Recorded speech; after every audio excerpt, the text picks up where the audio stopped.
Picture this. It's midnight, 28 degrees outside. A woman stands on a frozen porch holding her 10-day-old twin babies. She's bleeding through her hospital pajamas. She just had surgery 10 days ago. Her mother-in-law just spit in her face and called her babies bastards. Look at this, Sarah. Her husband, We know the man she everything. loved enough to marry, DNA pushed her results out the prove door it. How himself. could you lie? Locked it, turned off the lights, left her there to freeze with their newborn sons. She had $43.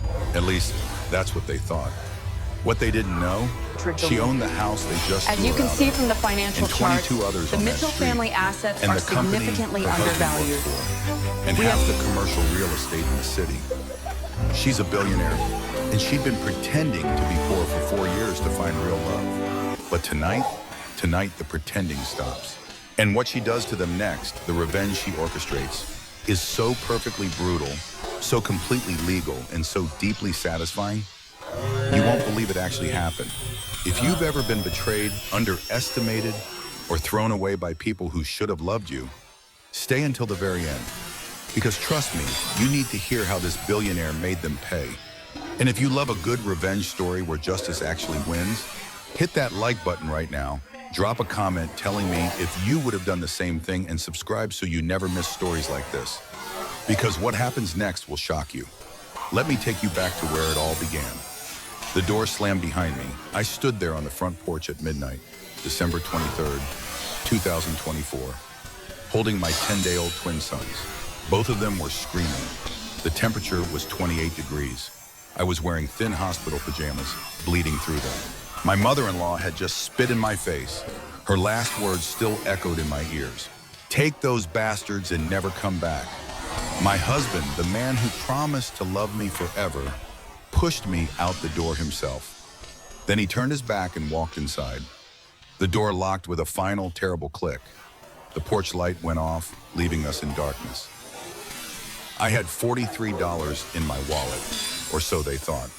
What the Mitchell family didn't know was that I owned the house they just threw me out of, and the 22 other houses on the street, and the company Ryan worked for, and half the commercial real estate in Greenville, North Carolina. My name is Sarah Blake. I'm a 32-year-old billionaire who spent 4 years pretending to be poor. This is the story of the cruelest betrayal I've ever experienced, and how I made them pay for every single second of it. If you've ever been underestimated, betrayed by the people who were supposed to love you, or thrown away like trash, stay until the end. Because what I did to them, they never saw coming. Let me take you back to where it all began. 4 years ago, I was Catherine Sarah Blake. Yes, the Blake from Blake Holdings. At 28 years old, I became a billionaire overnight when I took my parents' dying software company public. My parents, Andrew and Catherine Blake, had founded a small property management software company in Boston back in 1995. Nothing fancy, just basic software that helped landlords track rent payments and maintenance requests. In 2017, they died in a plane crash. Private plane, bad weather, they didn't make it. I was 25 years old, and I inherited a company that was $3 million in debt and bleeding money every month. Everyone told me to sell it, liquidate, cut my losses, but I couldn't. It was all I had left of them, so I didn't sleep. I worked 100-hour weeks. I taught myself AI programming. I revolutionized the entire system. I created Blake OS, artificial intelligence that could predict maintenance needs, optimize rent pricing, manage entire building systems automatically. By 2020, we had contracts with property management companies in 43 states. In March of that year, we went public. I became a billionaire at 28 years old. Forbes called me the prop tech princess. Fast Company called me a genius. I had everything, except I had nothing. Because 6 months before the IPO, I found out my fiancé Marcus was planning to marry me, then immediately divorce me and take half of everything. He'd been working with his lawyer for months, had forged documents, was planning to claim he'd contributed to the company's success. He almost succeeded. We caught him 3 days before the wedding. The criminal trial was a nightmare. Media everywhere. My face on every tabloid. Tech heiress targeted by gold digger fiancé. I testified for 6 days. He got 5 years for fraud and attempted theft. But something inside me died during that trial. Trust. I stopped trusting anyone. I stopped dating. I stopped believing anyone could love me for me. They only saw dollar signs. They only saw what I could give them. So in 2021, I made a decision. I moved to Greenville, North Carolina, a mid-sized city where nobody knew me. I created a completely separate identity. I told people I was Sarah Blake, freelance copywriter. My parents had died, left me a small life insurance payout, $100,000, enough to buy a modest condo. That was my story. My lawyer, David Harrison, and my assistant, Emma Rodriguez, were the only people who knew the truth. I had them manage my actual life, the board meetings, the investments, the empire, while I tried to live like a normal person. I just wanted to know if someone could love plain Sarah. Sarah the copywriter. Sarah who drove a used Honda Civic. Sarah who clipped coupons and worried about her electric bill. I wanted to be seen as human, not as a bank account with a pulse. In September 2021, I met Ryan Mitchell at a charity fundraiser for the Greenville Public Library. I was there because I actually loved libraries. They had been my refuge as a kid. He was there because he volunteered on weekends reading to kids. I watched him that afternoon before we officially met. He was reading Where the Wild Things Are to a group of 6-year-olds, doing all the voices, making them laugh. He was kind, patient. He didn't check his phone once. He was present. When we finally talked, he asked about my work. I told him I was a copywriter. He said, "That's cool, I'm in property management." Not exactly exciting, but it pays the bills. He didn't try to impress me. He didn't brag, he asked questions. He listened. We went for coffee after the event, then dinner the next week, then a movie, and slowly, carefully, I let myself fall for him. I had Emma run a background check, of course, I'm not stupid. Ryan Mitchell, clean record, paid his taxes, no debt except student loans, good credit score. He worked for Hudson Property Management, which ironically was actually a subsidiary of one of my holding companies.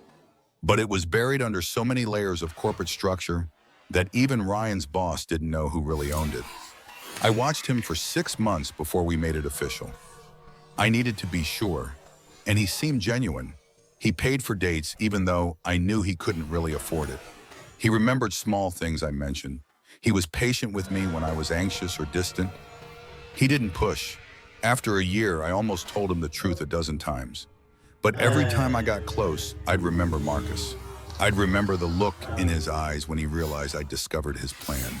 The coldness, the calculation, the pure greed. So I stayed quiet, and we built what I thought was a real life together. Thanksgiving 2022. Ryan invited me to meet his family. I should have known then. I should have seen it. The Mitchell house was a split level in a middle-class neighborhood. Nice enough, neat lawn, American flag on the porch.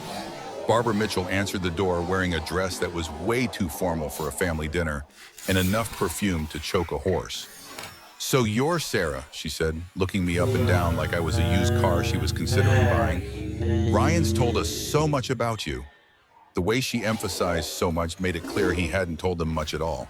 Inside, Tom Mitchell was setting the table, quiet, barely acknowledged me. Melissa was there with her then-husband, Derek. She hugged me, but it was one of those hugs where the person doesn't actually touch you. She whispered, "Cute outfit. Target?" It wasn't a compliment. Dinner was tense. Barbara asked invasive questions immediately. "So where did you grow up?" "Boston area." "Oh, fancy. And your parents?" "They passed away a few years ago." "Oh." Pause. "Did they leave you anything?" Ryan interrupted. "Mom, come on." "What? It's a reasonable question. I'm just trying to get to know her." She asked about my job. When I said freelance copywriter, she did this little laugh. "So you work from home. That must be nice. Very flexible. Not exactly a career though, is it?" "It pays my bills," I said. "Well, that's good because Ryan's salary isn't exactly going to support a family of 4. She smiled when she said it, like it was a joke. It wasn't a joke.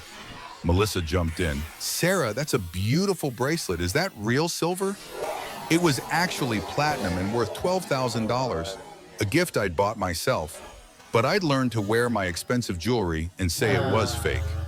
"No, just costume jewelry," I lied. Oh, it looks real. You have such good taste for someone on a budget. The whole night was like that. Little cuts, passive-aggressive comments. Barbara questioned everything, where I lived, what I drove, how I spent my time, whether I went to church. When I said I wasn't particularly religious, she actually gasped. Oh, well, Ryan was raised in the church. Our faith is very important to us. Ryan tried to defend me, but weakly. Mom, not everyone. I'm just saying it would be good for her soul, for both their souls, if they're going to be serious. On the drive home, I told Ryan his family was a lot. They're just protective, he said. They'll warm up to you. Reader, they did not warm up to me.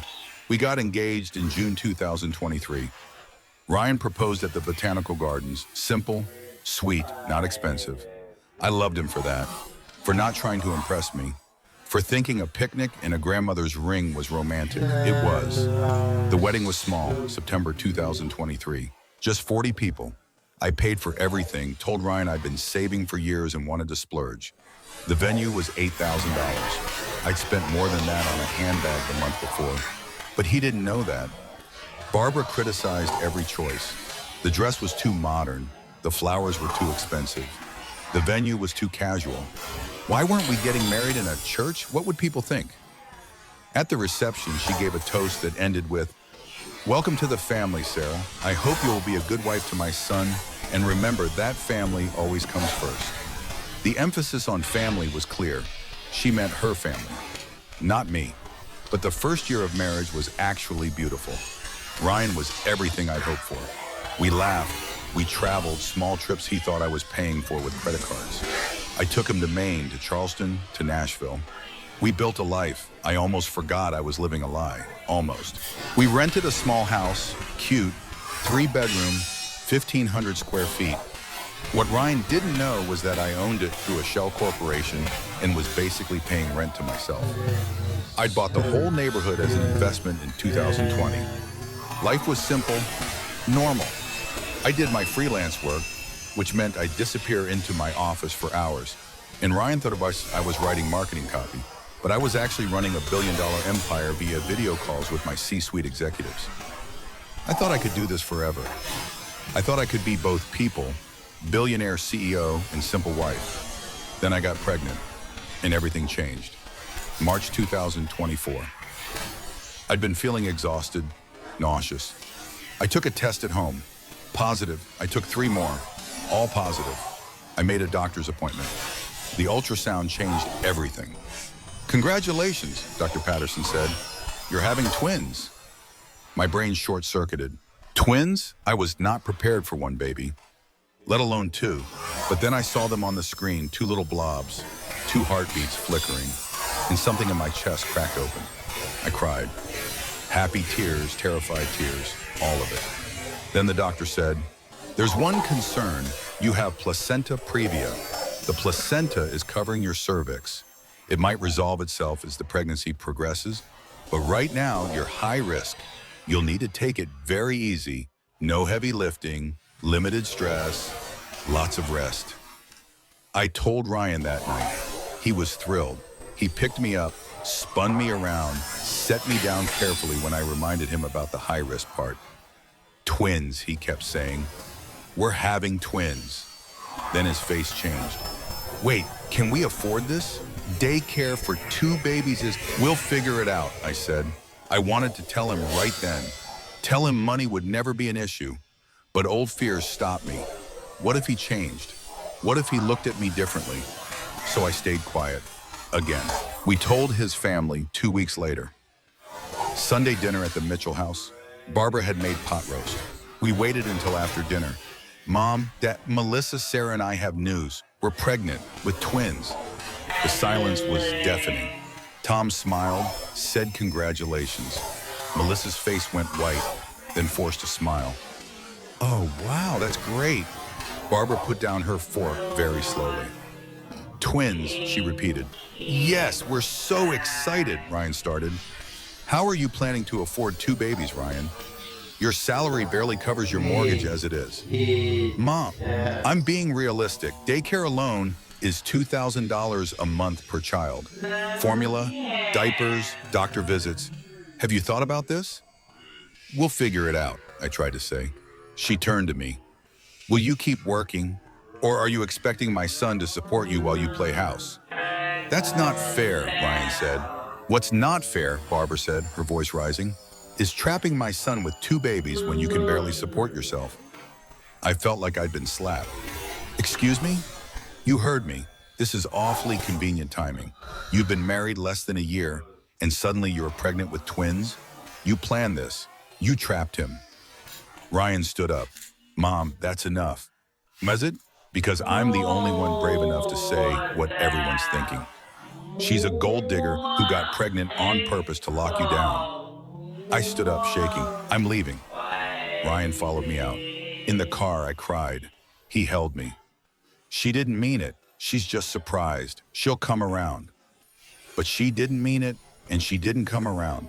This was just the beginning.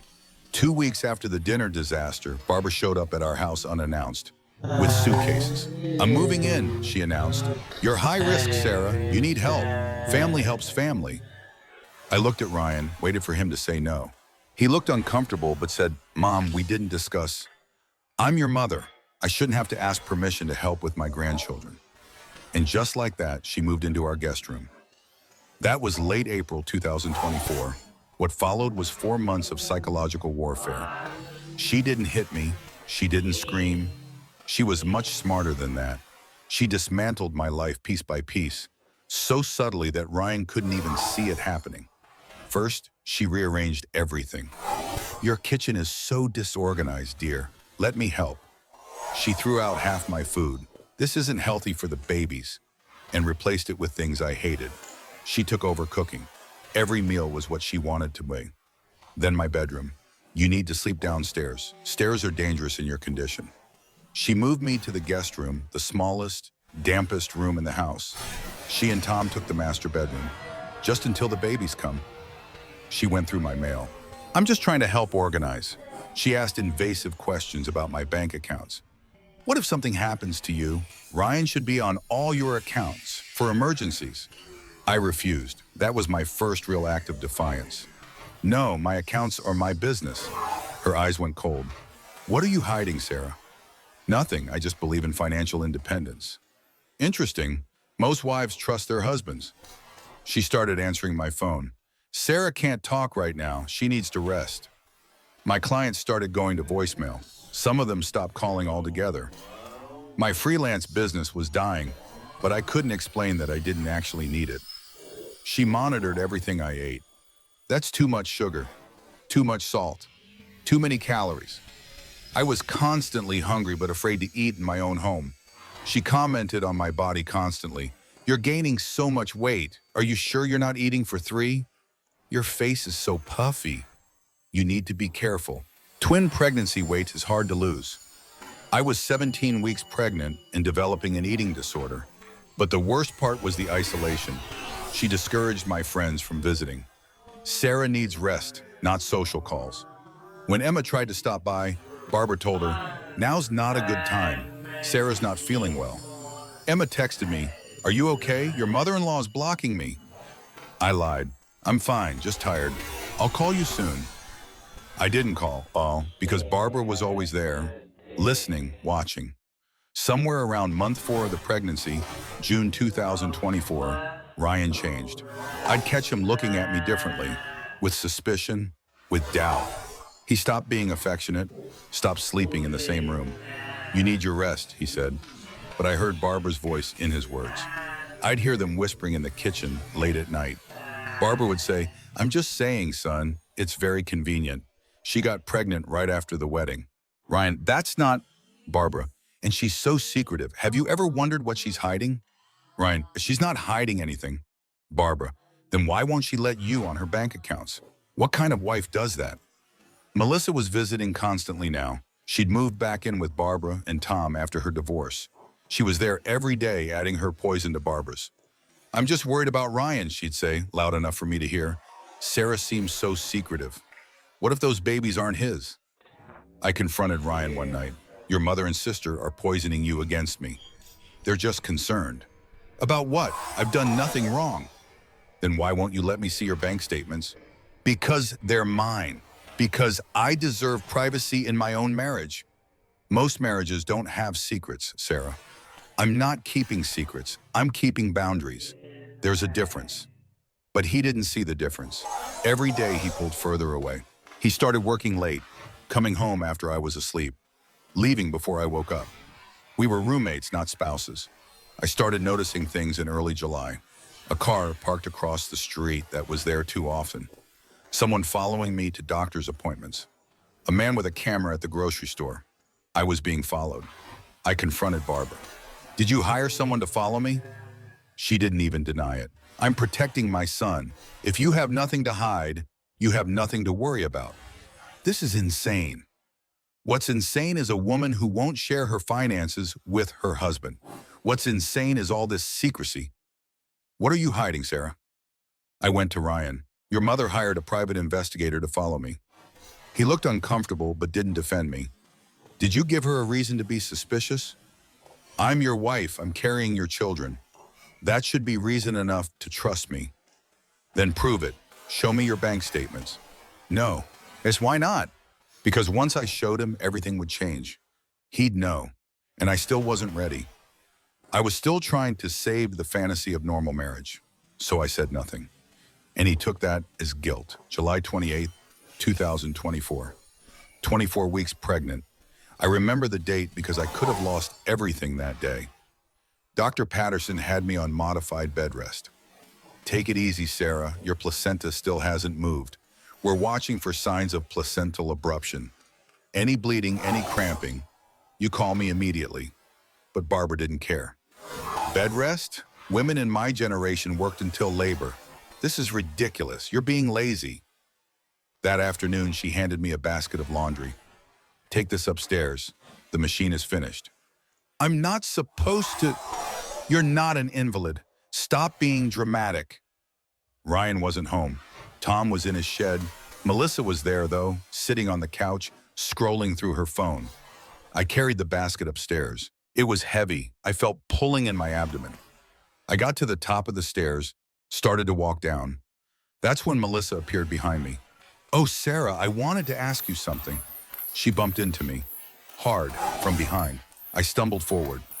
The basket went flying. I grabbed the railing with both hands, caught myself, didn't fall. But for 2 seconds, I was weightless. I was about to tumble headfirst down 15 stairs. My babies were about to. I caught the railing, held on. Frozen. Melissa stood there at the top. Oh my God, I'm so sorry. Are you okay? You really need to be more careful on these stairs. They're dangerous. But her eyes were cold, calculating. She'd done it on purpose. She tried to make me fall. She tried to kill my babies. I couldn't even form words. What? It was an accident. You're so clumsy, Sarah. Maybe you shouldn't be carrying heavy things if you can't handle it. That night, I had contractions, painful ones. Ryan took me to the hospital. I was terrified. 24 weeks. Too early. Please, God, no. Dr. Patterson examined me. The babies look okay. Their heartbeats are strong, but you've had some cervical changes. You're at risk for preterm labor.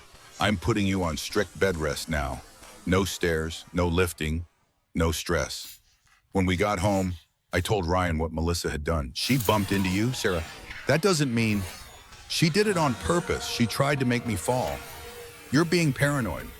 I'm being pregnant, and your sister tried to kill your babies, Barbara overheard. Came into the room. Melissa would never. How dare you accuse her of something so horrible? You fell because you were careless. Take responsibility for your own mistakes. I looked at Ryan, waited for him to defend me, to protect me, to be my husband. He looked away. That night, alone in the guest room, I cried until I couldn't breathe.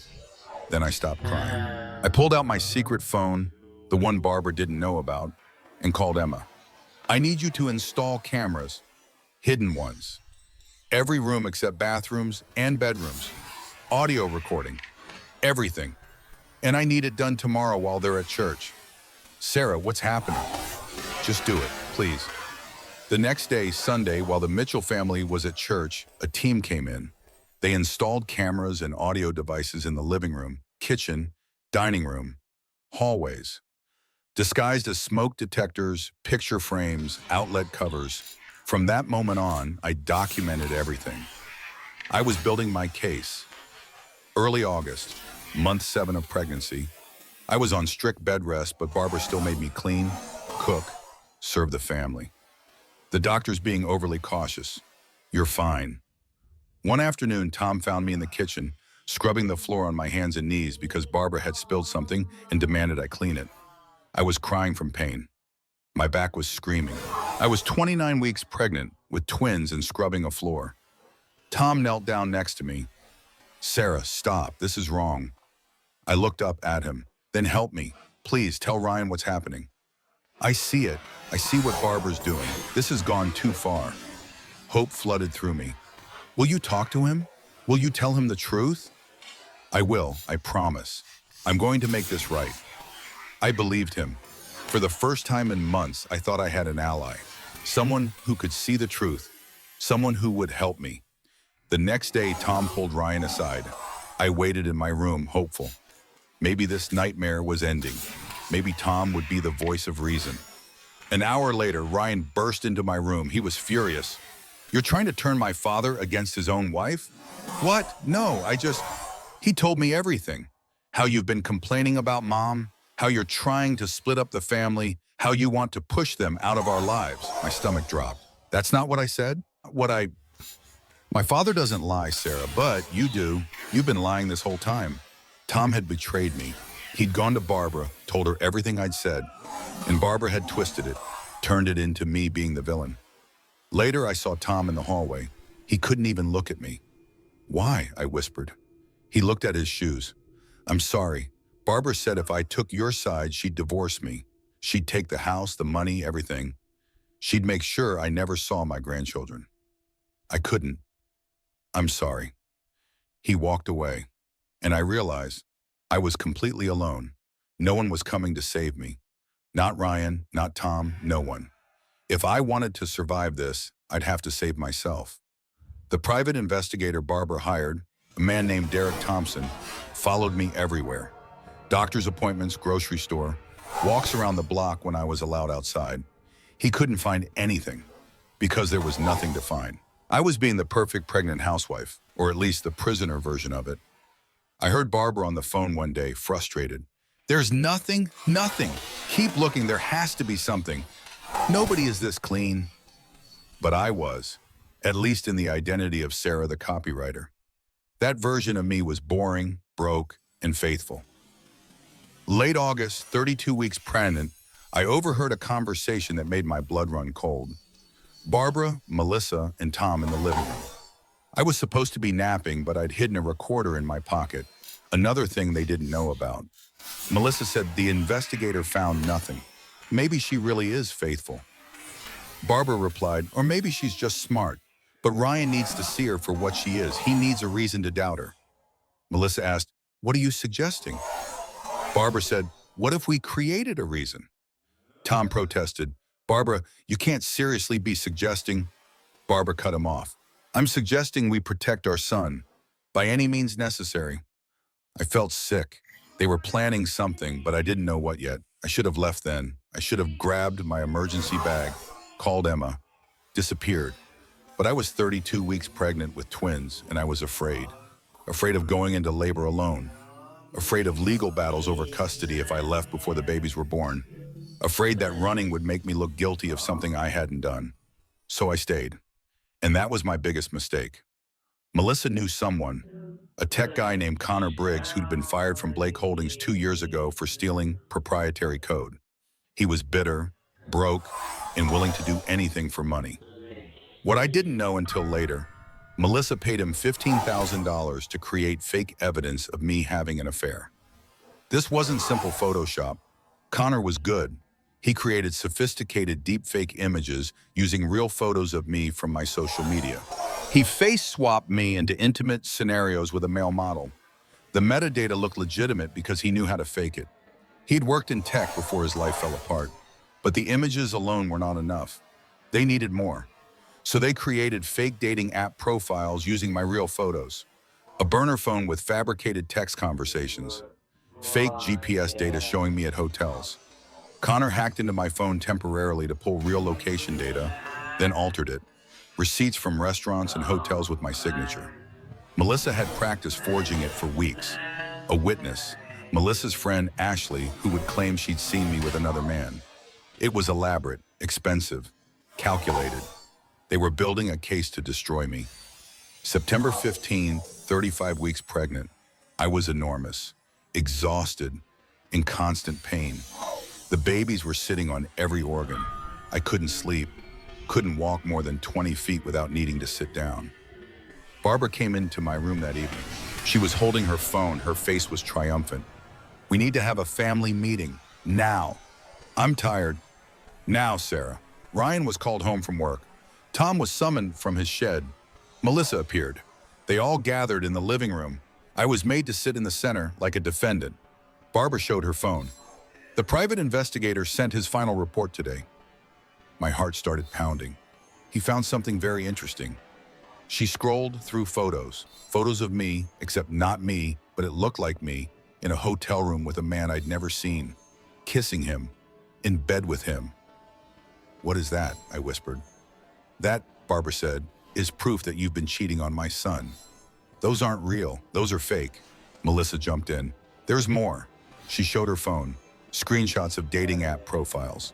OkCupid, Tinder, Bumble, all with my photos, all with my name, messages to different men, explicit messages. I don't even have these apps. Your phone location data shows you were at the Marriott downtown 7 times in the past 4 months. Ryan was looking at a printout. You told me you were at doctor's appointments. I was at doctor's appointments. These are fakes. Someone manufactured. There's a witness, Barbara said quietly. Ashley Clark. She works at the hotel. She saw you multiple times with a man, confirmed it was you. The room was spinning. They'd thought of everything, was airtight. It was brilliant. It was a complete lie. Ryan, please.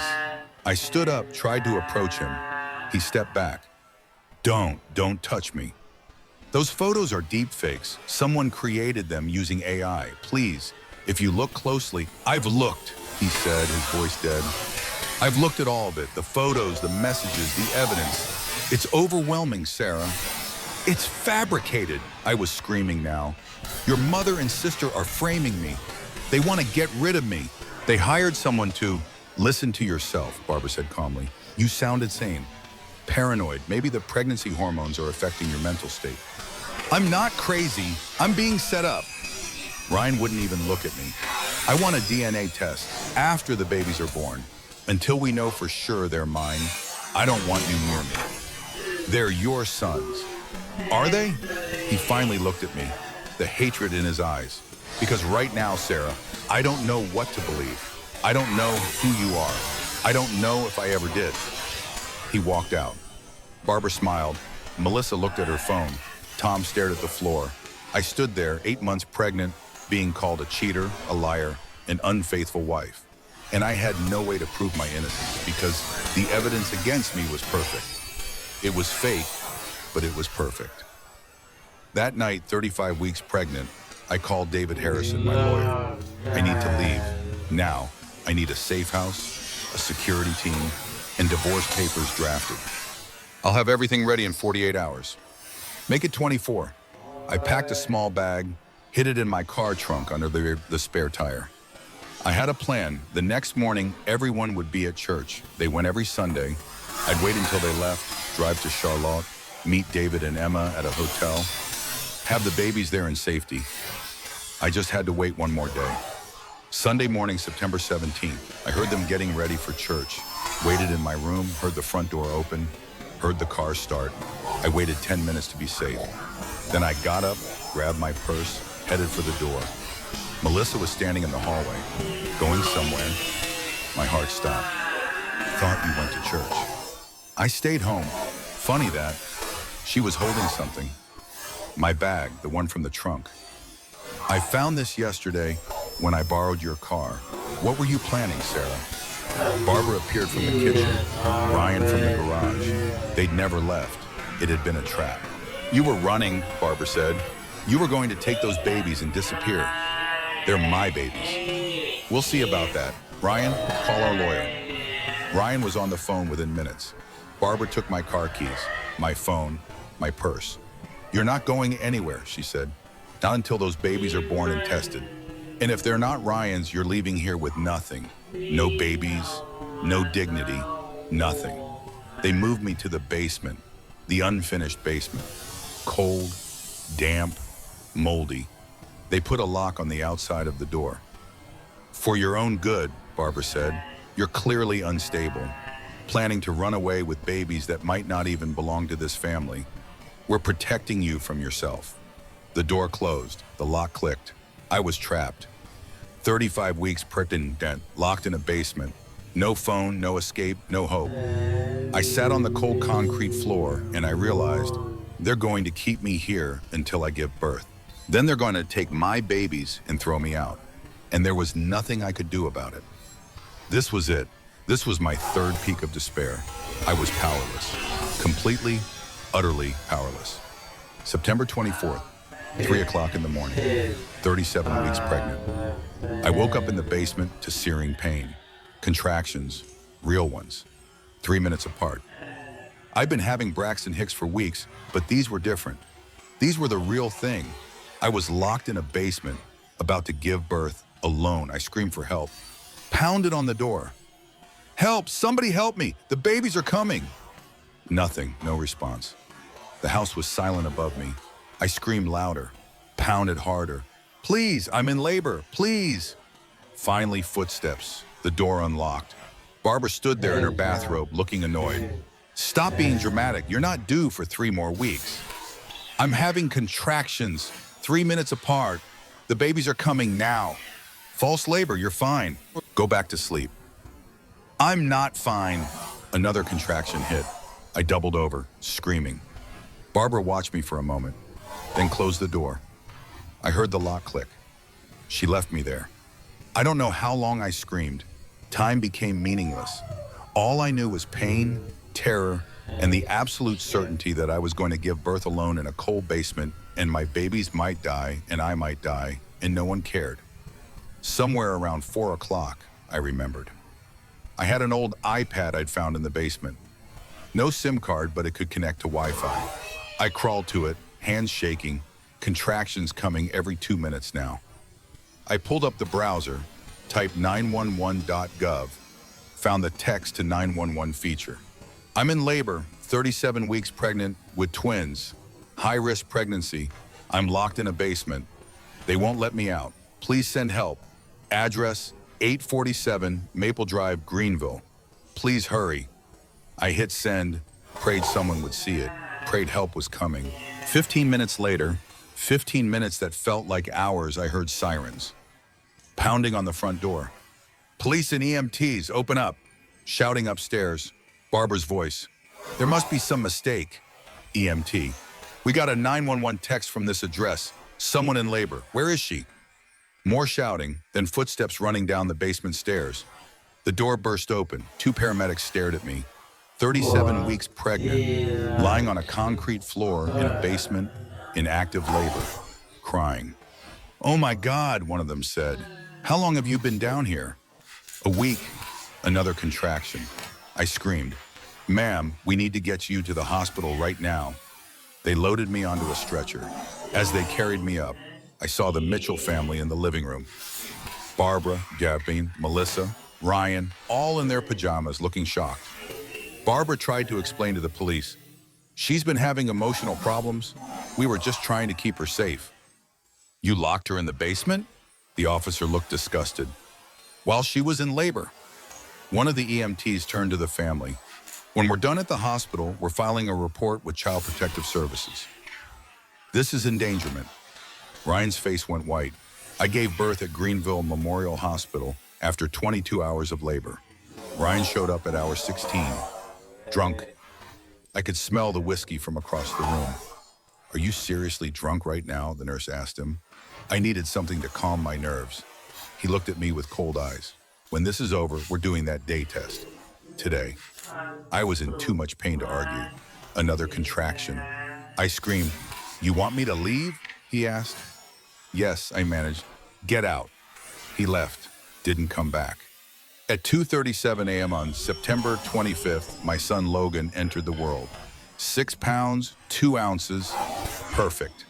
At 2:51 a.m., my son Lucas followed. 5 pounds, 14 ounces, also perfect. I held them both crying. They were so small, so perfect, so mine. "Hi, babies," I whispered.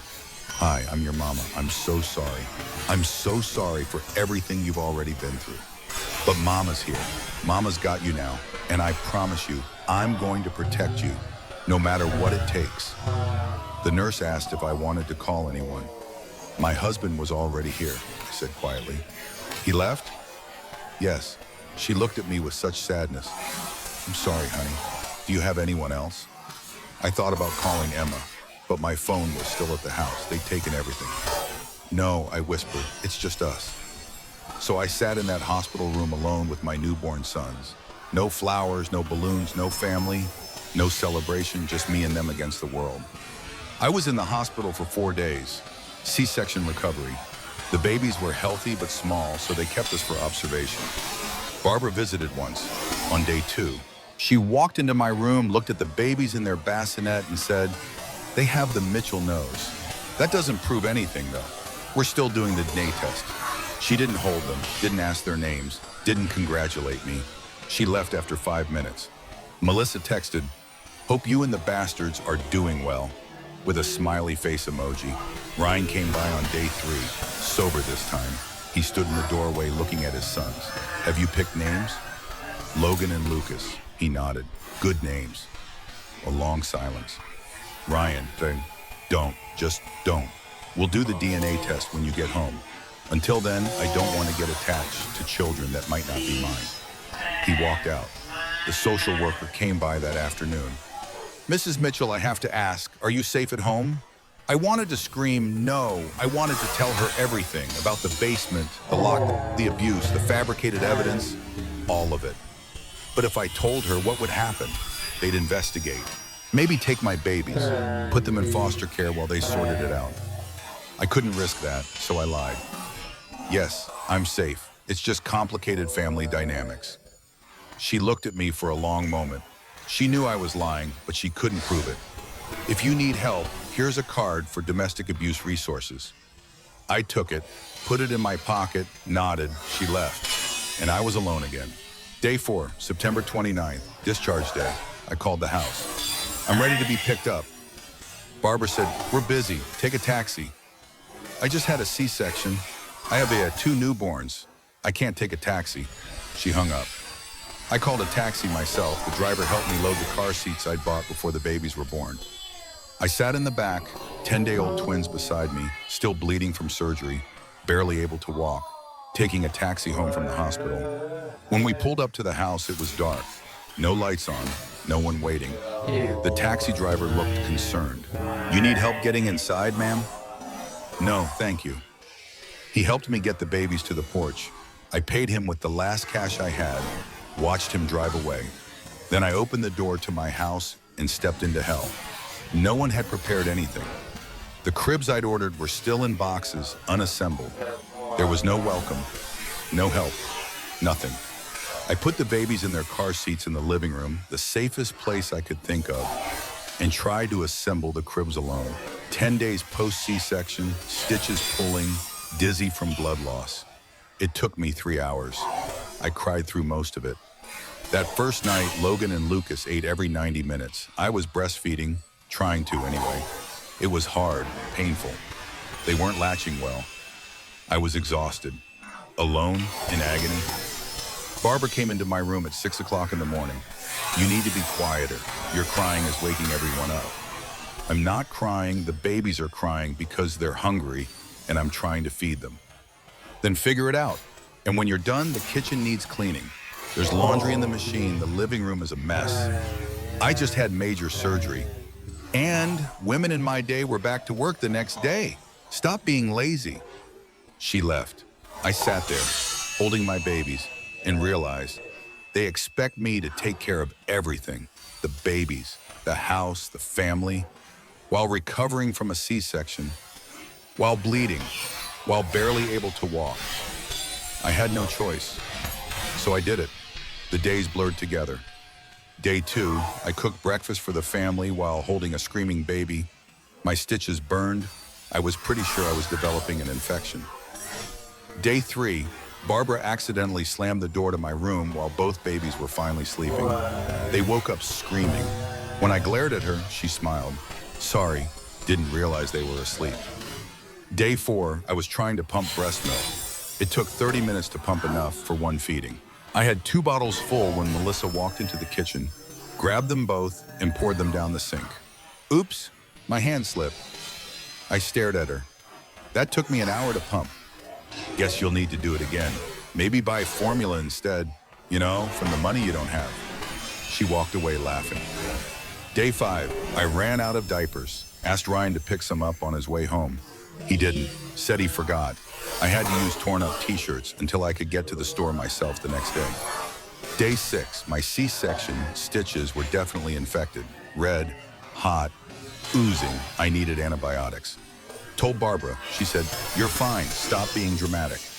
Day 7, I hadn't slept more than 45 minutes at a time in 7 days. I was hallucinating, seeing things in the corners of rooms. I dropped a bottle and it shattered. I stood there staring at the broken glass and couldn't remember what I was supposed to do about it. Ryan walked in. "Clean it up, you're making a mess." I looked at him, this stranger wearing my husband's face, and felt absolutely nothing.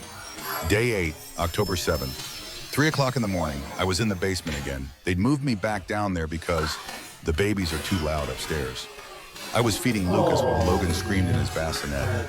My C-section infection was raging now. I had a fever of 103. I was shaking, dizzy, barely conscious. Both babies were crying.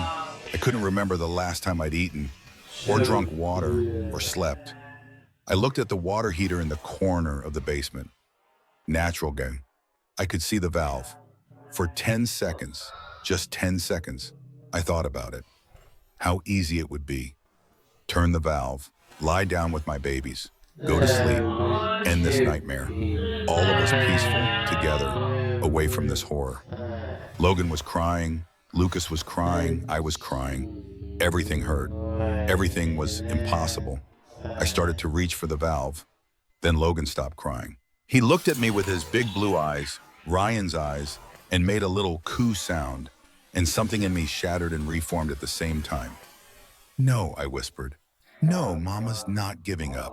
Mama's fighting. Mama's getting us out of here." I used the last of my strength to pound on the door. For 20 minutes straight, pounding and screaming until my hands were blowing. Finally, Melissa opened it. "What is your problem?" She saw me, saw the fever, saw the blood soaking through my clothes, saw the baby screaming. For a second, even she looked scared. "I need a hospital. The infection. I'm dying, please." She called Barbara. Barbara called 911, but told them, "My daughter-in-law is being dramatic about some pain, but maybe you should check on her for the baby's sake." The ambulance came, again, second time in 10 days. At the hospital, the ER doctor was furious. "Your C-section incision is severely infected. You have sepsis. You could have died. Who's been monitoring this? Where's your follow-up care?" I was too busy. "Too busy? You just had major surgery. Where is your family? Where is your support?" The social worker came again. "Mrs. Mitchell, this is the second time we've seen you in 2 weeks. Both times there are signs of neglect. I need you to be honest with me. Are you being abused?" I looked at my babies in the hospital bassinet, thought about what would happen if I told the truth. Foster care, separation, legal battles. "No," I lied. "I'm just not taking good enough care of myself. I'll do better." She didn't believe me, but she had no proof. They gave me IV antibiotics, kept me for 18 hours, fixed my incision, told me to rest. Then they sent me back to the house, back to the basement, back to hell. I had 2 more days until the midnight expulsion. 2 more days of the worst abuse of my entire life. And I had no idea it was about to get even worse. October 8th, day 9 of my son's lives. Connor Briggs, the tech guy Melissa had paid, delivered his final evidence package. More deepfakes, more sophisticated, screenshots of Sarah's dating app activity during my pregnancy, fake GPS data showing me at hotels while I was actually at home, forged receipts, everything. But the most damaging piece? A fake video call recording. Connor had used deepfake technology to create a video of me having a video sex call with a man. It looked so real. The technology was incredible and horrifying. Barbara showed it to Ryan that evening. I didn't know yet. I was in the basement with the babies, trying to survive. Ryan watched the video. His face went white, then red, then cold. I want her out, tonight.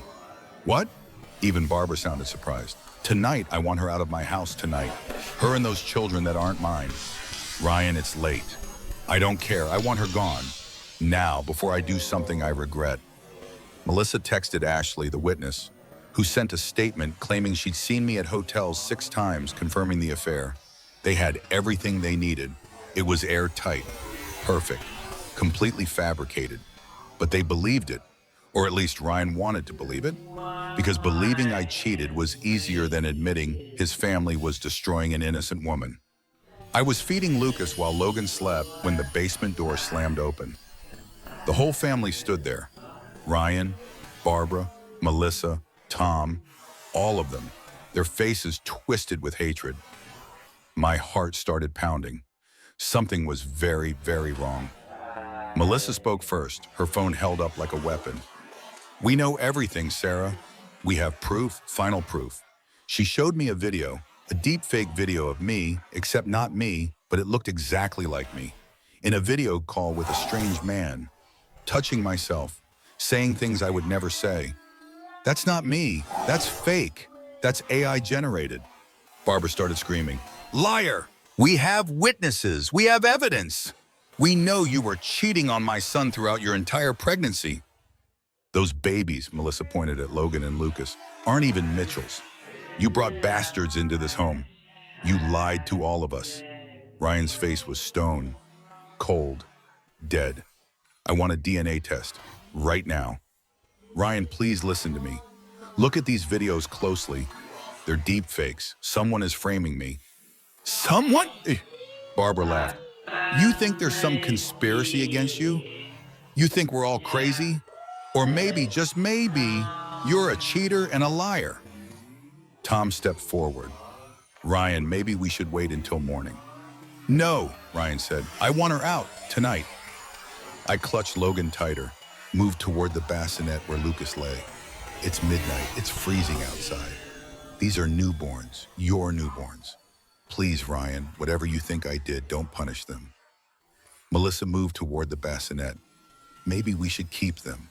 Get the DNA test. If they're Mitchell's, they belong here. But she needs to go. Terror shot through me. They were trying to take my babies. No, I grabbed Lucas from the bassinet. Now I had both boys in my arms. No, you don't touch them. They're mine. Barbara's face contorted with rage. They're nothing. They're bastards from your whoring around. Get them out of this house. Out! She actually lunged at me, trying to grab one of the babies from my arms. I turned, protected them with my body. Barbara's hand connected with my face, a slap that made my ears ring. Ryan pulled her back. Mom, don't. But the damage was done. She'd hit me, while I was holding my newborn sons. Tom opened the front door. December cold air rushed in. The temperature had dropped to 28 degrees. Out, he said simply. I looked at Ryan one more time. My husband, the father of my children, the man I'd loved enough to hide my entire identity for. They're 10 days old, Ryan. 10 days, it's winter. Please. We can do the DNA test tomorrow. Please don't do this. For just a second, something flickered in his eyes. Doubt? Regret? Love? But then Barbara whispered something in his ear, and his face hardened. He walked toward me, put his hands on my shoulders, and pushed. I stumbled backward toward the open door, barely kept my footing, held my babies tighter. They were screaming now, sensing the danger. Ryan, I tried one more time. He pushed again, harder. I was on the porch now, wind cutting through my thin clothes, babies crying in the freezing air. Barbara appeared in the doorway. She looked me dead in the eyes and spat. The saliva hit my cheek, warm and disgusting. "You're nothing," she hissed. "You're garbage, and garbage belongs on the street." The door slammed. I heard multiple locks click. Then the porch light went off. I stood there in the dark, in the cold, bleeding, exhausted, holding my 10-day-old sons. For 30 seconds, I couldn't move, couldn't think, couldn't process what had just happened. My babies were turning red from the cold. They were crying. I could barely feel my feet. Blood was running down my legs. My C-section incision throbbed. I was gonna die out here. My babies were going to die. This was it. This was the end. Then something happened. Something changed. I stopped crying. I looked at that house, at the lights turning off one by one inside, at my so-called family going back to their warm beds without a second thought about the woman and babies freezing on their porch. And I felt something cold and hard settle in my chest. Not fear, not despair, rage. Pure, focused, ice-cold rage. I whispered to my sons, "Mama's got you. Mama's going to fix this. I promise you they will pay for this. Every single one of them." I shifted both babies to one arm, pulled out my emergency phone from the diaper bag with my free hand. The phone they didn't know I had, my real phone, connected to my real life. I dialed. One number. "David, it's me. I'm ready. Come get us. It's time." "Sarah? What? Where are you?" 847 Maple Drive, outside. They threw us out, me and the babies. "We're freezing. Please hurry." "I'm 5 minutes away. Hold on." I hung up, wrapped my body around my sons, trying to keep them warm, whispered to them, "Logan, Lucas, Mama promises you, you will never be cold again. You will never be scared again. You will never be hurt again." And the people who did this to us, they're going to wish they'd never been born. Headlights appeared. A black Range Rover pulled up. Emma jumped out of the passenger seat, David from the driver's side. "Oh my God, Sarah." Emma was crying. She wrapped a blanket around me and the babies. David was on the phone. "I need 2 pediatric EMTs at Charlotte Plaza Hotel, Suite 4000, now. 2 10-day-old infants who've been exposed to freezing temperatures." They loaded us into the car. The heat was on full blast. Emma took one baby, I kept the other. They were starting to calm down, getting warm. As we drove away, I looked back at that house one final time. I saw a curtain move, someone watching, maybe Ryan, maybe Barbara. I smiled. It wasn't a happy smile. It was the smile of someone who just declared war. "David," I said, my voice calm and cold, "I want to destroy them. Completely. Legally. Permanently. Can you do that?" He glanced at me in the rearview mirror. Yes. Yes, I can." "Then do it. Spare nothing. Show no mercy." "What about Ryan? He's still technically your husband." I looked down at Lucas in my arms, at Logan in Emma's arms, my perfect, innocent sons who'd been thrown away like trash by their own father.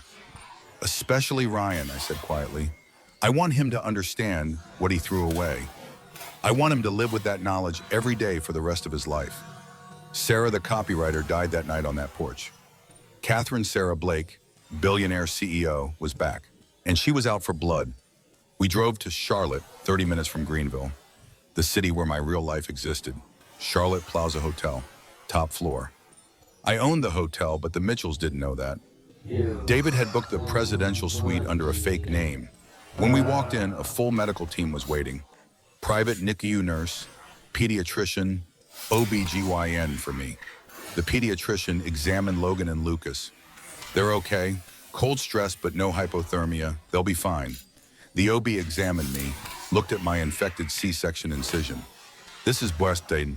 You need IV antibiotics immediately. You're severely dehydrated. You've lost too much blood.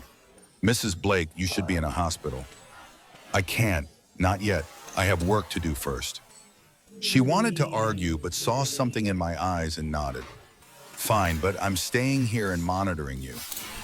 Emma took the babies. "I've got them. You rest." I couldn't rest, not yet. "David, war room now." Within 2 hours, my full team had assembled in the suite's conference room.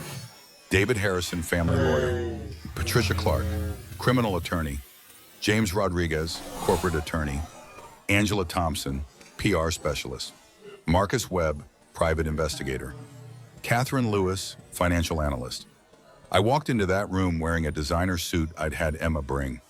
Pearl Gray, Armani, worth $4,000. I looked like a CEO again. I felt like myself again. Thank you all for coming on short notice. Some of you know me as Sarah Mitchell. That identity no longer exists. I'm Catherine Sarah Blake, CEO of Blake Holdings, and I need you to destroy the people who just threw me and my newborn sons into the freezing cold. I clicked a button. The screen behind me lit up with photos of the Mitchell family. Target 1, Ryan Mitchell. Target 2, Barbara Mitchell. Target 3, Melissa Mitchell Hartley. Target 4, Thomas Mitchell. Marcus spoke first. Ma'am, I've already completed the background investigation you requested 2 months ago. Here's what I found. He pulled up his findings. Ryan worked for Hudson Property Management, which was owned by my company. He had $28,000 in credit card debt and a $15,000 online gambling problem. Barbara lived in a house I owned, rent-free through a charity I funded. She'd embezzled $127,000 from her husband's business. She had a secret bank account in the Cayman Islands. Melissa's boutique operated in a building I owned. She had $80,000 in business debt. Her ex-husband had a restraining order against her. Tom's consulting business survived on contracts with my vendors. He had $45,000 in gambling debts. I sat back, processing. They literally live on my money. Their entire existence is funded by me, and they threw me out in the cold. Patricia, my criminal attorney, spoke next.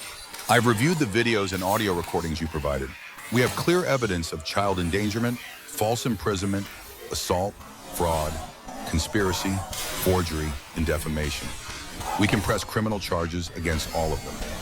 James, the corporate attorney, and on the business side, we can terminate Ryan's employment, evict Barbara, terminate Melissa's lease, cancel Thomas's contracts, report Barbara's embezzlement, and freeze her offshore accounts. All legally, all immediately. Angela, the PR specialist. And I can make this the biggest story of the year. Billionaire CEO hidden as housewife, abused by in-laws, thrown out with newborns. The videos and audio you have are devastating. This will be global news. I thought about it for exactly 3 seconds.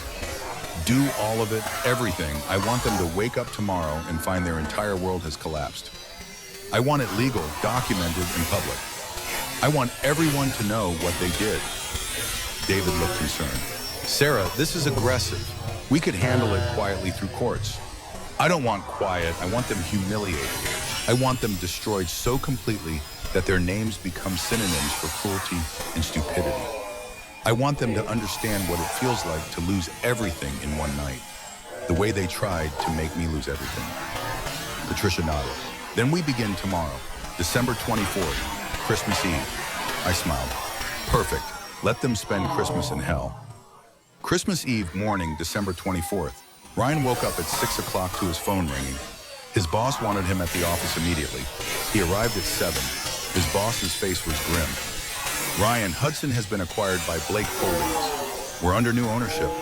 They've done an audit of all staff. Your employment is terminated effective immediately for violation of ethical conduct standards. You were recorded throwing your wife and newborn children out of your home in freezing temperatures. Blake Holdings has a zero-tolerance policy for domestic abuse. Ryan's face went white. How did they? Who? Your severance package is $0 due to for-cause termination. Security will escort you out. Ryan was walked out at 7:30 on Christmas Eve. No job, no severance, no prospects. He got to his car and found an envelope on his windshield. Inside, divorce papers, custody papers, a note. The babies are mine. You gave up your rights when you threw them into the cold. DNA test results attached. 99.9% probability you're the father. Congratulations. You destroyed your own family. Sarah. He sat in his car and threw up. Barbara was making breakfast when the doorbell rang at 8. A courier with a certified letter. Notice of eviction. Your tenancy is terminated due to fraudulent application for housing assistance. You have 72 hours to vacate. She called the property management company. There must be a mistake. No mistake, ma'am. The building was purchased by Blake Properties, LLC. Your application contained false information. You have 72 hours. Who is Blake Properties? I'm not at liberty to say, ma'am. She hung up, shaking. 10 minutes later, another knock. The police. Barbara Mitchell? Yes? We have a warrant for your arrest. Embezzlement, fraud, money laundering. They handcuffed her, read her rights. Tom watched in shock as they loaded her into a police car on Christmas Eve morning. Bail was set at $100,000. Tom couldn't afford it. She stayed in jail. Melissa was opening her boutique at 9 when she found the eviction notice on the door. Building condemned, multiple code violations. All tenants must vacate immediately. She called the building management. What violations? The new owners did an inspection, fire code violations, electrical hazards, mold, Blake Commercial Properties. She went inside to grab her merchandise, found another envelope. Civil suit for defamation, fraud, conspiracy, and emotional distress.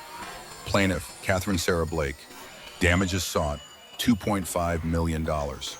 Attached, stills from the deepfake videos. Bank records showing her payment to Connor Briggs. Text messages between her and Connor. Everything. She collapsed to the floor. They had proof. They had everything. Tom received 3 phone calls that morning. His clients were terminating contracts. His bank was calling in his business loan. Blake Financial Services now owned it. Within 3 hours, Tom had lost 80% of his income and had a 6-figure debt due immediately. He called Ryan. Something's happening. Someone's targeting us. Ryan's voice was hollow. I know who. Who? Sarah. It's Sarah. She's doing this. Sarah? Your wife? The copywriter? How could she possibly? I don't think she's a copywriter, Dad. I don't think we ever knew who she was at all. They gathered at the house. Tom, Melissa, Ryan. Barbara was in jail. They sat in the living room where they'd plotted against me, where they'd called me trash. Tom spoke first. Someone named Blake is destroying us. Who the hell is Blake? Melissa whispered him. Sarah's last name is Blake. Silence. Ryan said, no, that's impossible. She's nobody. Did you ever actually see her bank statements? Tom asked. No. Did you ever actually know her, Ryan? Ryan's face crumbled. Oh God, what if we were wrong about all of it?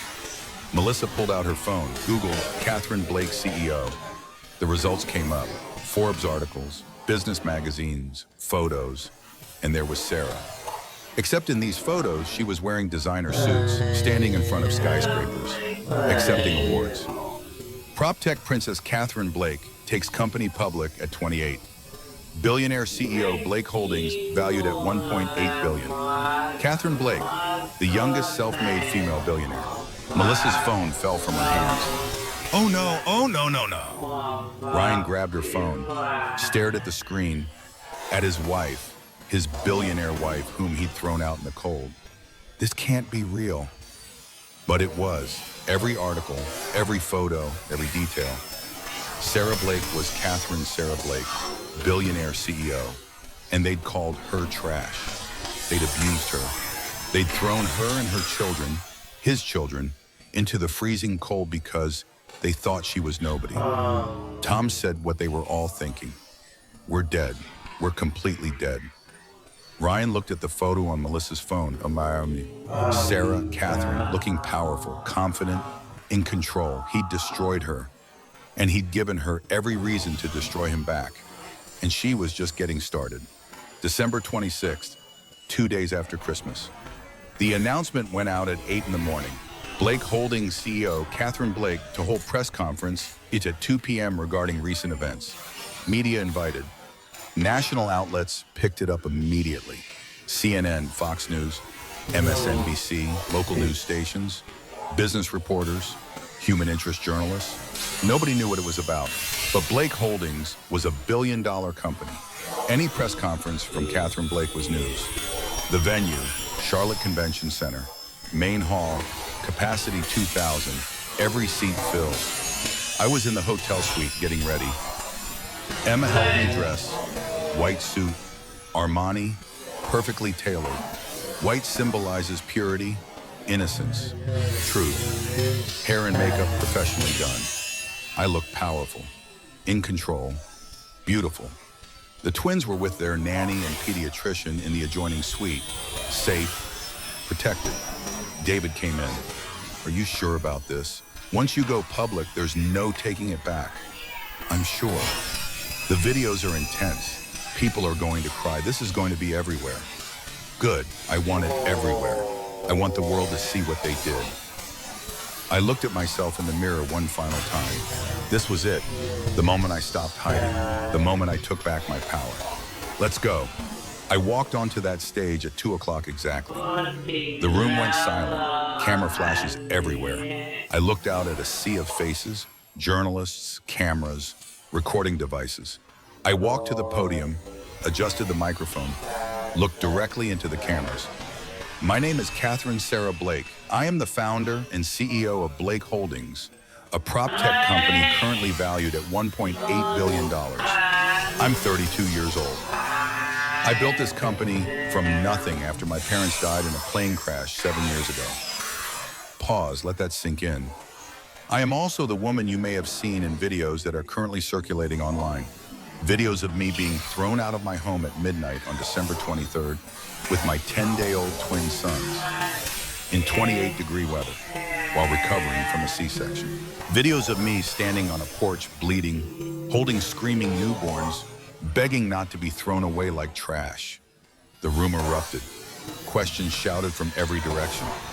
I held up my hand. Please, let me tell my story, then you can ask questions. Silence again. 4 years ago, I met a man named Ryan Mitchell. I told him everything. The decision to hide my wealth, the abuse during pregnancy, the fabricated evidence, the locked basement, the birth, the expulsion. As I spoke, the screens behind me came to life. Hidden camera footage, audio recordings. The room watched in horror as Barbara poured my breast milk down the sink, as Melissa pushed me near the stairs, as Barbara locked me in the basement, as the family discussed creating evidence against me, as they confronted me with the fake evidence, as Barbara spit in my face, as Ryan pushed me out the door, as I stood on the porch with my babies in the freezing cold. By the end, half the room was crying. The other half looked furious. When the videos ended, I continued. They threw me out because they believed fabricated evidence that I had been unfaithful. They refused to listen to my denials. They chose to believe lies over trusting the mother of those children. I paused for effect. What the Mitchell family didn't know when they threw me out was that they lived in a house I owned. They worked for companies I owned. They survived on money that came from my generosity. Their entire existence was funded by me. Gasps, murmurs. Ryan Mitchell worked for a company I own and didn't know it. Barbara and Tom Mitchell lived rent-free in a house I own through a charity program I fund. Melissa Mitchell's boutique operates in a building I own. Their survival depended on my kindness. I let that sink in, and they repaid that kindness by locking me in a basement, by fabricating evidence of infidelity, by throwing me and my newborn sons into the freezing cold on December 23rd, 10 days after I gave birth via C-section, while I was bleeding, infected, and could barely walk. My voice dropped lower, harder. I am not a victim. I am a mother who will protect her children. I am a CEO who will not tolerate abuse. I am a woman who will not be silenced or thrown away. I clicked to the next slide. Photos of Ryan, Barbara, Melissa. Today, I am announcing divorce proceedings against Ryan Mitchell with full custody of our sons. Criminal charges of child endangerment against Ryan, Barbara, and Melissa Mitchell. Criminal charges of fraud and conspiracy against Melissa Mitchell for creating deepfake evidence. Embezzlement charges against Barbara Mitchell for stealing $127,000 from her husband. Civil suits for defamation and emotional distress against all defendants. Termination of all business relationships with the Mitchell family. and a $5 million donation to establish Haven House Foundation, a shelter and support system for abused mothers and their children. The room erupted again. I held up my hand one more time. I'm sharing this story not for revenge, though there will be justice. I'm sharing it because abuse doesn't discriminate. Wealthy women are abused. Poor women are abused. Educated women are abused. It happens behind closed doors in mansions and mobile homes alike. If you are being abused, know this: document everything. Trust your instincts, protect yourself legally, leave safely, and understand that you deserve better. You deserve safety, respect, and love. Don't settle for less. Thank you. I walked off the stage to chaos. Within 30 minutes, the press conference was trending #1 worldwide. Hashtag justice for Sarah. Hashtag Blake twins. Hashtag billionaire abuse. Hashtag Mitchell family. The videos were viewed 200 million times in the first 24 hours. News coverage on every network. Billionaire CEO hidden as housewife reveals shocking abuse. Family throws out CEO and newborns. Didn't know she was a billionaire. Blake Holdings CEO's horrifying tale of domestic abuse. Think pieces, op-eds, social media explosion. Celebrities tweeted support. Oprah. This woman's strength is incredible. Reese Witherspoon. Every woman deserves better. Ellen. Abuse happens in every community, every income level. The Mitchells couldn't leave their homes. Reporters everywhere, their phone numbers leaked, thousands of messages, death threats which I publicly denounced. Ryan tried to go to a grocery store, recognized immediately. People confronted him. You threw out your babies. Real man right here throws out his newborn sons in the cold. Your wife was a billionaire and you treated her like trash. He left without buying anything. Went home. Couldn't escape. Barbara, released on bail, tried to defend herself on Facebook. She was deceiving us. The comments destroyed her as a, so you abused a pregnant woman because she had money?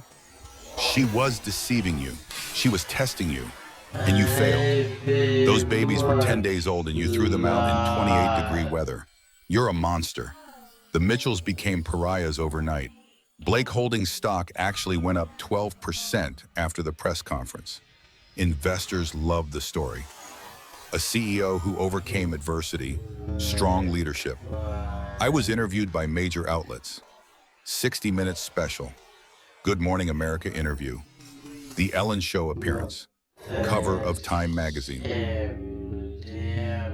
The CEO who fought back.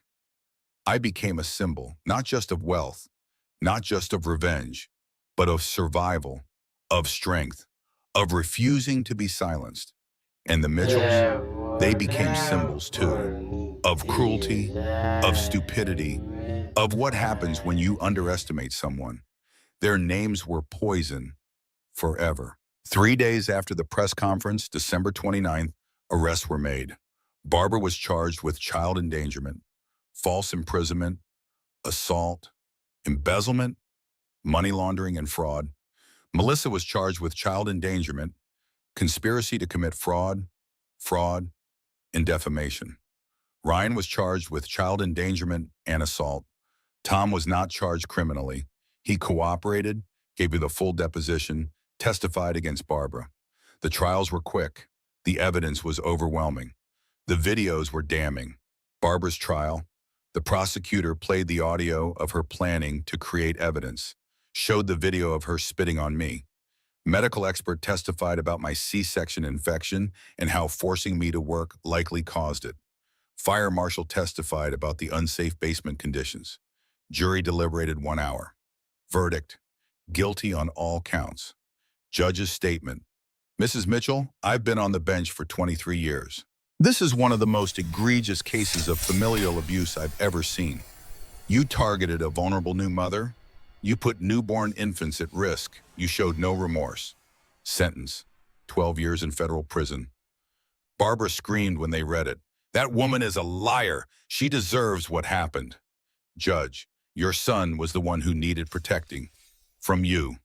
Melissa's federal trial. FBI forensic expert testified about the deepfakes. Connor Briggs testified in exchange for immunity. She paid me $15,000. She told me to make the images look as real as possible. Text messages between Melissa and Connor shown. Melissa, make her look like a whore. Connor, these will be very convincing. Melissa, perfect. I want her gone. Verdict, guilty. Sentence, 6 years federal prison plus $25,000 fine. Ryan's trial. His lawyer tried to argue diminished capacity, undue influence from his mother. But the prosecutor showed the video. Ryan pushing me out the door, his face cold, uncaring. I was called to testify. First time I'd seen Ryan since that night. Prosecutor, Mrs. Blake, can you describe what happened on the night of December 23rd? Me, calm, controlled. My husband pushed me out of our home. I was 10 days postpartum. I was bleeding from a C-section infection. I was holding our newborn sons. It was 28 degrees outside. He pushed me, and then he closed the door and locked it. Prosecutor, did he say anything? Me, he said he didn't know if the babies were his, even though I'd told him repeatedly they were, even though I'd offered to do a day test in the morning. He chose to believe lies over trusting me, over protecting his own children. Prosecutor, how did that make you feel?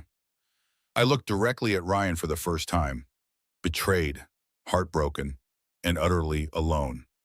Ryan was crying openly in the courtroom. Verdict, guilty of child endangerment, not guilty on assault. The jury believed he was manipulated. Sentence, 3 years probation, mandatory therapy, supervised visitation only, $3,000 per month child support. The judge added, Mr. Mitchell, your weakness enabled the abuse of your wife and children. You were too cowardly to stand up to your mother. You chose loyalty to an abuser over protecting your family. I hope you spend every day of your supervised visits remembering what you threw away.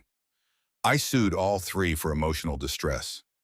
Jury awarded $2.5 million from Barbara, $1 million from Melissa, $500,000 from Ryan. I donated all of it to Haven House Foundation. I don't want their money, I told reporters. I want them to understand consequences. I want other abusers to see what happens when you target the wrong person. Late spring evening, golden hour.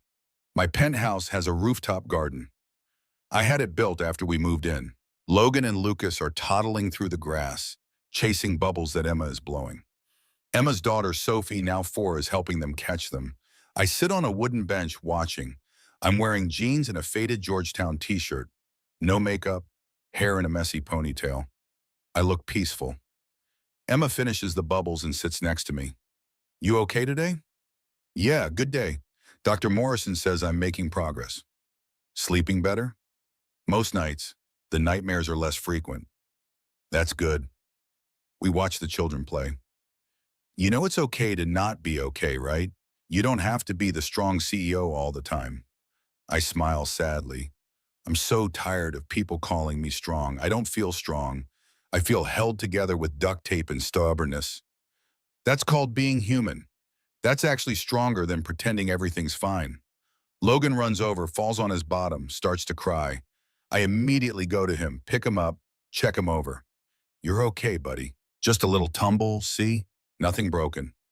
Logan stops crying, wipes his nose on my shirt, squirms to get down, runs back to play. You're an incredible mom, you know that? I watch my boys. I'm a terrified mom. Every day I wake up afraid. Afraid someone will try to take them. Afraid I'll mess them up somehow. Afraid I'm not enough. That's called love. You're doing it right. A car pulls up in the parking area below. Tom gets out carrying a shopping bag. I tense slightly. Old habits. I'm a few minutes early. Should I wait? No, come up. Tom climbs the stairs to the rooftop garden. The boys see him and run over. Pop, pop. He kneels down, careful, gentle.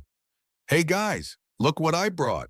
He pulls out 2 small toy dump trucks. The boys are thrilled.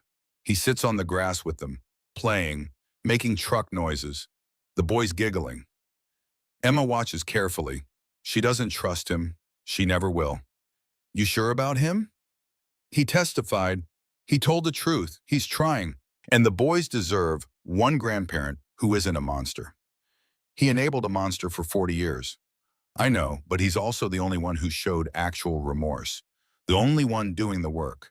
So I'm giving him this, supervised, limited, but I'm giving him a chance. Tom looks over, catches my eye, mouths silently, "Thank you." I nod. My phone buzzes. Text message. Unknown number. I shouldn't look, but I do. "Please, I know I don't deserve it. I know I destroyed everything, but please, just talk to me once. Let me explain. Let me apologize properly. I'm begging you, Sarah, please." Ryan. I stare at the message for a long moment. Emma reads over my shoulder. "You going to respond?" "No." "Good. He wants forgiveness so he can feel better. That's not my job anymore. My job is protecting my sons. And I can't do that by letting their father back in. The man who threw them into the cold when they were 10 days old. What if he's changed? What if he really means it? Then he can prove it by respecting my boundaries, by paying his child support on time, by showing up to his supervised visits sober and prepared, by doing the work without needing me to witness it. I delete the message without responding. I don't hate him anymore. I feel nothing. And that's freedom. We sit in silence for a moment, watching the children play.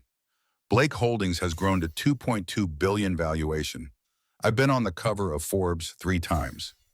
Haven House Foundation now operates in 8 states. 2,847 mothers and children helped in 18 months. Growing every day. I personally mentor abuse survivors, give talks, share my story. I'm dating casually. Nothing serious. "I'm not ready," I told Emma. "Maybe someday, but right now my boys and my work are enough." Ryan works at a car wash, $15 an hour, lives in a studio apartment in a bad part of town, sees his sons once a month, supervise visits at a family center. Every visit, the boys cry. They don't know him. They call him that man. Every visit, Ryan cries too. He's in therapy, court mandated, but also because he wants to be. He wrote me a letter, 12 pages, apologizing, explaining, begging for forgiveness. I didn't respond. He framed one photo, me holding the twins in the hospital, hours after birth, before everything fell apart, before he destroyed us. He looks at it every night. Reminder of what he lost. He'll never get another job in property management. His name is Poison. Background checks turn up, the criminal record, the news articles, the videos. He's alone, broken, living with consequences. Barbara is serving year 2 of 12 in federal prison in West Virginia, works in the prison laundry. 12 cents an hour, no visitors. Ryan tried once. She refused to see him.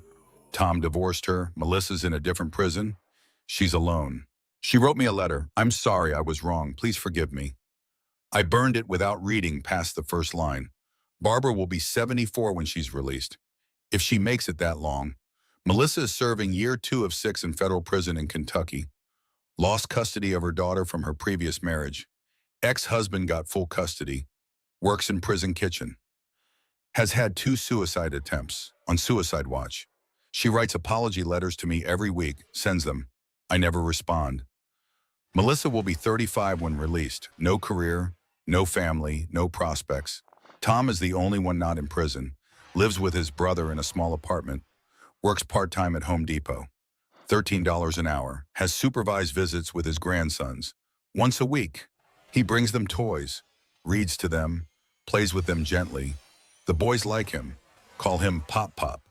I allowed this because Tom was the only one who showed genuine remorse, who testified, who tried to make things right.